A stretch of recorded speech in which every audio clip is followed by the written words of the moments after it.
क्या मिला क्या नहीं मिला सब कुछ मिला है प्रमिला रानी बाइदो फिर भी बाप रे बाप पॉलिटिकल का संख्रि सरकारनि संख्रिखौ जाथारनांबावगौहाय लास होलाबावनांगौहाय होननानै नाजाबाय बेबायदि जायो नामा नोङो दोलोनि स्पिकार जोङो दासिमावथ' फ्राय सानफ्रामबो मैयाबो मोनब्रै प्रग्राम जादों जोंहा बनरगावआवबो जादों बेनिफ्राय क'क्राझार सेन्ट्रेल अफिसाव इउथनि जादों आरो सिम्बोरगावआवबो जादों दा बे हिसाबै जोङो फ्राय रेस्ट गैया गियार आप खालामनायाव दङ ओरैनो जनाल हिसाबै जोङो राननानै हरदों आरो दा एसेमब्लि वाइज जोंहा ओरै गसाइगाव आरो पर्बतजरा बे मोननैखौ मोनसे जन खालामना होदों बेनिफ्राय दतमा क'क्राझार आरो बावखुंग्रि बे मोनथामखौ मोनसे जन खालामना होदों आरो जन हिसाबै जोङो बिदिनो एलएसि हिसाबै लिडारफोर राननो हादों भाइस प्रेसिडेन्टफोरखौ जोङो इनचार्ज होदों सेक्रेटारिफोरखौ क' इनचार्ज होदों दा बे हिसाबै जोंनि फैबाय थानाय बिधान सभानि बिसायख'थिनि लाहार फाहारा जाबाय थादों आरो एके no doubt we are upfront with the high spirit माबायदि सानदों एबार बिसायख'थिखौ इउपिपिएलआ जिहेतु माबायदि गेलेगोन जिहेतु बिटिसिआवनो एबार 15टा सिट जिहेतु दङ माबायदि गेलेगोन सानदों 15टा सिटआव दासिमबोथ' जोंहा आगुनि बिटिसि सिएम प्रमद बर' बिथाङा होनबाय थादों जे 15टायाव जोङो 15टाबो गेलेगोन आरो बोरैबि बक'आव जुदि लाहार फाहारा थिग जायोबा जोङो बक'आवबो होनो बियन्ड बिटिआर बे प्रसेसटायावबो दंबाय थायो जोङो बक'आव डिस्ट्रिक्ट कमिटिखौबो दाना होखाबाय बे हिसाबै 15टाया सियरथार आरो खोथा बाथ्रा आरो लाहार फाहारा मिलायोबा जोङो बक'आवबो होगोन दा 15टायाव जोङो केन्डिडेटफोरखौ होथ'वाखैब्लाबो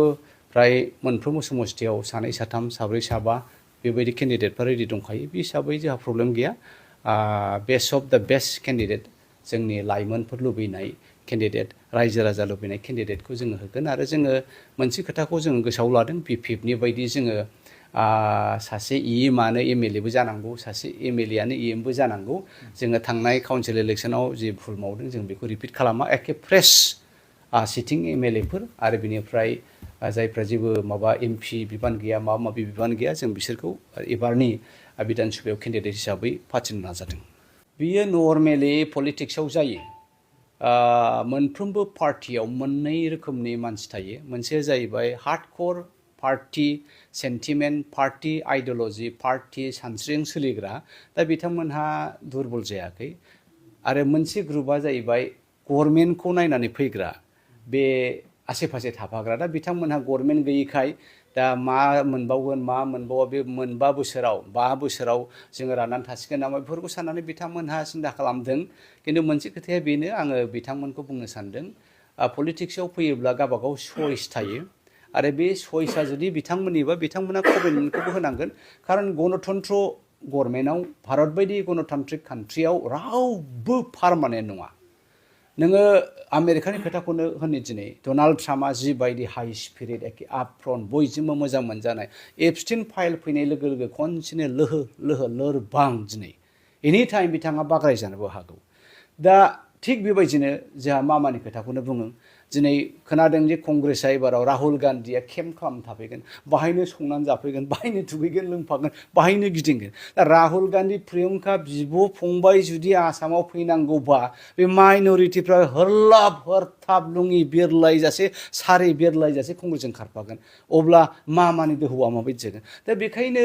मामायानो जाथों सोरबा हाग्रामायानो जाथों गणतान्त्रिक गभर्नमेन्टआव रावबो पार्मानेन्ट नङा दा बेखायनो आं इउपिपिएलनि सोरबाया लोरबां जादोंबा बेखौ सानजानो लुबैदों जे गाबोन समफोर इउपिपिएलआ फैफिनगोन 100% गेरेन्टि गाबोन समफोर हाग्रामाया बेलथायफिनगोन 100% गेरेन्टि दा बेखायनो नैबेफोरबायदि सानस्रिखौ लानानै गोग्गो सानस्रिखौ लानानै जुदि थायोबा जोङो इउपिपिएलआवनो जा बिपिएफआवनो जा जोङो मेंनाय नङा गावबागाव पार्टि गावबागाव कनसेप्ट गावबागाव पार्टि गावबागाव आइडिय'लजि आरो फिल'सफिखौ जोङो दोननानै आवगायबाय थादों दा बियो साननैसो बे नुजादों खिन्थु लासै लासै नैबे सप्तानि गेजेरावनो बे मेंनाय आरो बानाया खारगोन होननानै आङो सानदों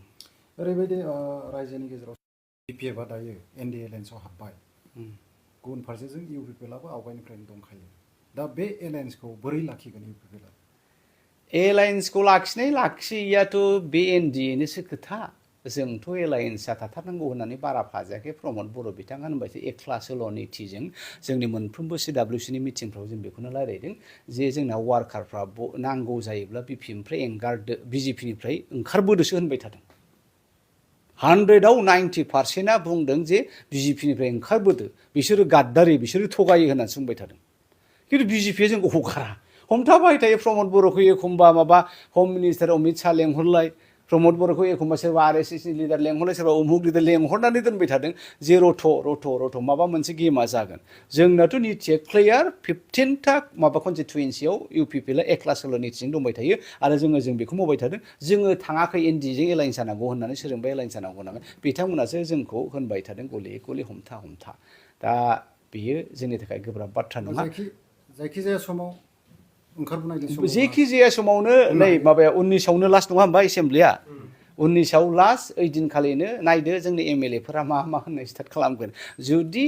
एलायेन्सआ मोजां थायोबा जों लुबैनाय बायदि जों हास्थायनाय बायदि जायोब्ला बे थाबाया नङाबा जों गोसो खुसि रायजो राजाखौ लानानै जोङो ND एलायेन्सनिफ्राय ओंखारनानै एबाराव बिसायख'थिखौ फेरफाथिगोन आरो दा खोथाया ओरै जादों जे एलायेन्सखौ लुबैदों खिन्थु मासिखौ नोंथांमोना हगारनो नागिराखै ना बे एलायेन्स जाया जोङो UPPला दिनैनि थारिखआव 7था MLA दङ नङा होमबा जोंहा 2 MP दङ 7 जन मानि MCLAफोर दङ जोंलाय मानो ओरैनो माने गराय गांसो हादलाबायनांगौ जोङो फाग्ला बे एलायेन्सनि खुनु नीतियानो गैया जोङो मेक्सिमाम जोङो 6थासिम भटखौ लुबैदों मिनिमाम मोनबानि गाहायाव जों थाथ'वा आरो बेनि गेजेराव जोंनो मिनिस्टार होनांगोन बेनि गेजेराव जोंनो माबायावहाय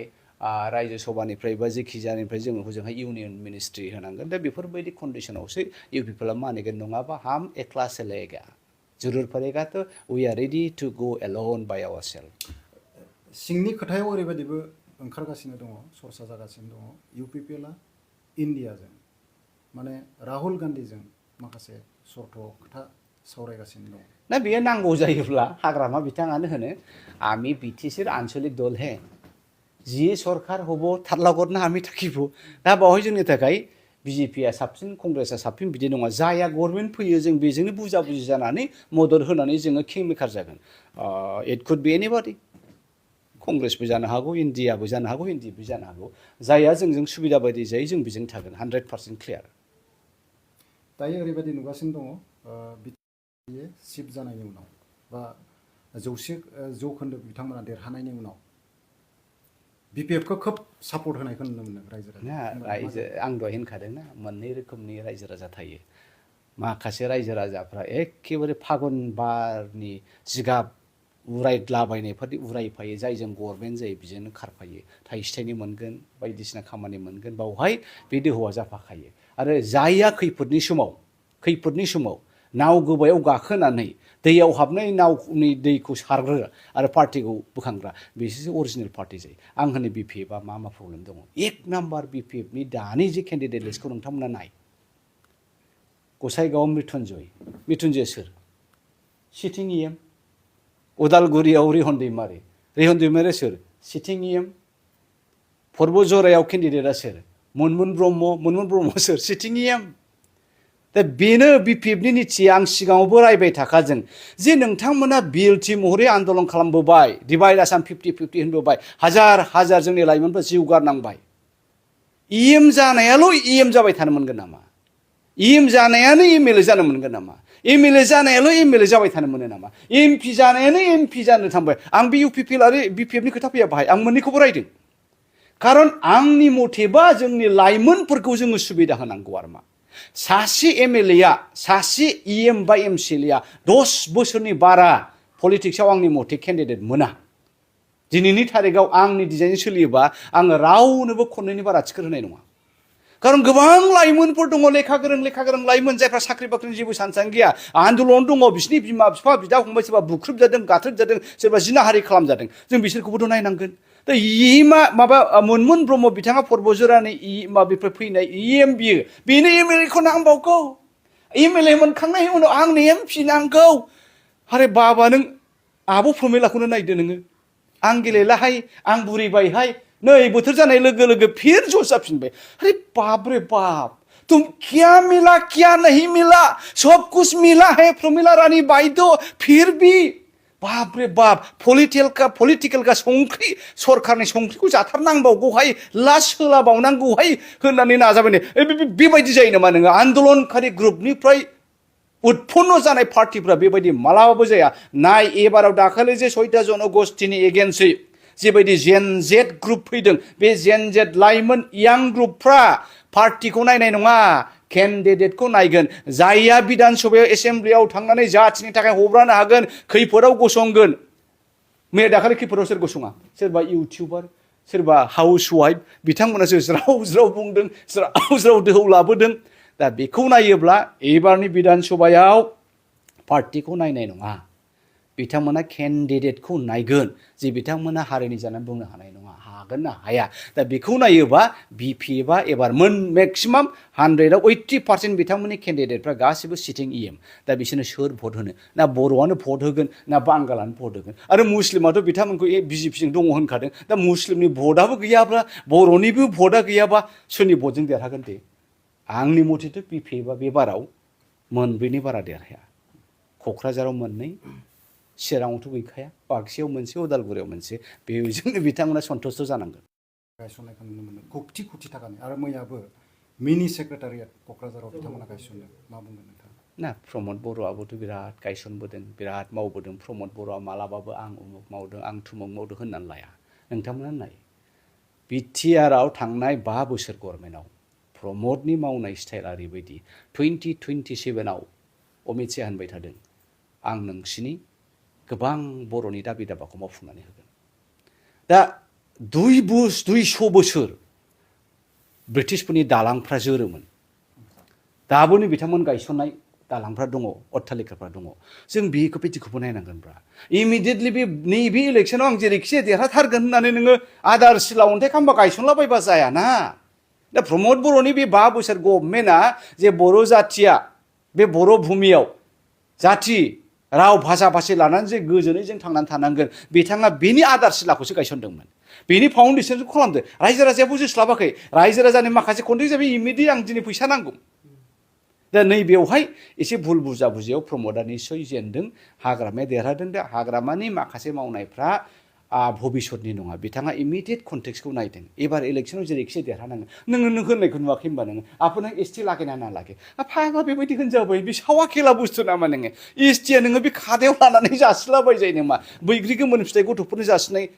लारु हुरु मला जासिनाय बायदि दा बिथांनि माखासे मावनायफ्रा खालि नैबे इलेक्सनाव बोरै देरहागोन आदिबासिनि भटखौ बोरै मोनगोन राजबंशीनि भटखौ बोरै मोनगोन मुस्लिमनि भटखौ थगाय थसि माबा बोरै मोनगोन बिदि नङा जोङो जोंनि रिभलुसनारि दावहारु लिडारफोरखौ जों एसे हेभि वाइट गोनां जाजानो लुबैदों खारन इयुन जोलैया बे जोंनि लिरनाय सल'फोरखौ फरायगोन ना इयुन जोलैया जासाय खालामगोन ना जे हाग्रामाया सासे ओरैबायदिमोन प्रमदआ सासे ओरैबायदिमोन दा बिथांमोनहा आं ओरै जाथारनांगौ आं हरै जाथारनांगौ बेफोरबायदि गाब्रायलायनाय नाजानायनिफ्राय जालदाब जुलदाब गानानै आं मोजाङै मावनो हानोसै बिनि उनावहाय इयुन जोलैया लाइमोनफ्रा माबायदि मावथोंसै दा जाय हक माखौ गायसनदों बे गायसननायफ्रा मोजां जाथों इयुन माबाया जाथों मिनि सेक्रेटारिया जाथों उमुक सेक्रेटारिया जाथों बेवहाय जेबो प्रब्लेम गैया खिन्थु जोंनि मावनायफ्रा इलेक्शन सेन्ट्रिक बिसायख'थि सेन्ट्रिक जानो नाङा आरो बियो लाइमोनफोरनि भबिष्यतनि जेबो उदाहरन थाया मावनो हादों होननानै मोनसे सरसा जागासिनो दङ जे एनडिबिखौ लाबोदों जेलनिफ्राय बख'नानै लाबोनो हादों नों नाय खोनासं रन्जन दैमारिया 2009 डिसेम्बरनि 2009आव बिथांखौ बांलादेशि राइफला डिटेन खालामदों बेनिफ्राय फेब्रुवारिनि एप्रिलनि 30 तारिख 2010आव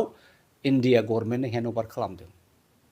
होमबा 2010निफ्राय 2020 सिम सोरनि गभर्नमेन्टमोन हाग्रामा महिलारि सारनिनो गभर्नमेन्टमोन बे 10 बोसोराव मा गराय गांसे हाया बेलाय दिनैसो हगारनो माबा खिफिदेरदों दा रायजो राजायाथ' जाम्बा नङाना एफा गोबाव रन्जन दैमारि बिथाङा जेलाव थाबाय बै समाव हगारनायनि जेबो लाहार फाहार गैया दिनै बिथाङा लाहार फाहार जादों जेसेबां रन्जन दैमारि बिथांनि गनायनि प्रक्रियाखौ मावदों होनोबा प्रमद बर' आं दहाय होनखायाखै होनबा प्रमद बर' बिथाङा क्रेडिट लाग्रा सासे लिडार नङा बिथाङा सिरि सिरि मावदों आंनि मिथिनायावथ' मास मोनफ्रोमबो फ्राय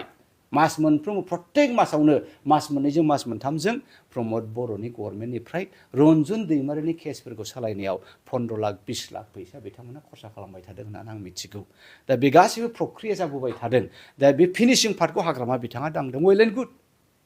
दांथों रन्जन गनायाव जोंहा बयबो रंजानाय दङ खुसि दङ दा खिन्थु रन्जनखौ गनायनि एनडिएफबिनि दानि गनायफोरखौ जे गाव हारसिं क्रेडिट लादों बे एखेबारे आदुवानि फाव बेबायदि कर्ट कासारिनि केसा हाग्रामा फैनाय लोगो लोगो गयो हाग्रामा फैनाय लोगो लोगो हगारजाय बे नङा बे गोलाव प्रसेसजोंसो फैयो दा मावै मावै मावजोब्बाय जेरेखम बे काट्रिगासानि दालांखौ दाखालि बिथाङा गावनो होनदों बेखौ इउपिपिएलनिफ्राय प्रमद बर' बिथाङानो गासिखौबो मावजोबखानाय आं खालि आदार सिलाखौल' खुलिनो फैदों दा माखासे खामानिया हाग्रामा बिथांनि दिनैनि बे माबा सोरखौबा एनडिएफबि हगारनाय रन्जन दैमारिखौ बख'नो नागिरनाय उमुक गायसननाय बे गासिबो आदा खिस्रा 70% 80% प्रमद बिथाङानो मावखानाय दा बावहाय बिथाङा बेखौ कन्टिनिउ खालामदों वेल एन्ड गुड साबायखर